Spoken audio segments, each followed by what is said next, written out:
नमस्कार दोस्तों आपके लिए एक और मज़ेदार कहानी जिसका नाम है खुजली। एक दिन एक राजा ने एक भिखारी को महल के दरवाजे के सामने अपनी पीठ रगड़ते हुए देखा।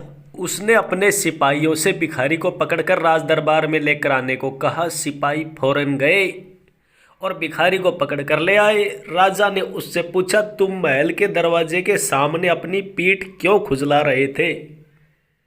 तो भिखारी बोला, महाराज मेरी पीठ में खुजली हो रही थी, इसलिए मैं महल के दरवाजे के सामने पीठ खुजला रहा था।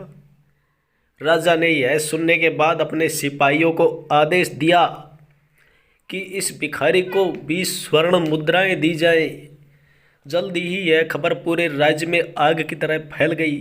कुछ समय बाद राजा ने 2 अन्य भिखारियों को महल के सामने अपनी पीठ रगड़ते हुए देखा। उन्हें भी बुलाकर राजा ने उनसे पीठ खुजाने का कारण पूछा, तो उन्होंने भी वही जवाब दिया कि उनकी पीठ में खुजली हो रही थी। यह सुनकर राजा ने अपने सिपाहियों से कहा कि इन हरामखोरों की पीठ की खुजली ठीक करने के लिए इनकी पीठ पर 20-20 कोड़े बरसाओ धड़ाधड़। यह सुनकर दोनों तुरंत बोले, लेकिन महाराज आपने तो एक अन्य भिखारी को 20 स्वर्ण मुद्राएं दी थी। तो इस पर राजा बोला, उसने सच कहा था, लेकिन तुम दोनों झूठ बोल रहे हो।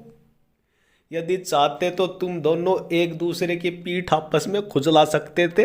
तुम दोनों यहाँ सिर्फ लालच के कारण ही आए हो। तो दोस्तों कैसी लगी ये कहानी प्लीज़ कमेंट में ज़रूर बताएं। और ऐसी ही रोज़ कहानी नई सुनने के लिए प्लीज़ चैनल को लाल बटन दबाकर सब्सक्राइब कर लें। Thank you.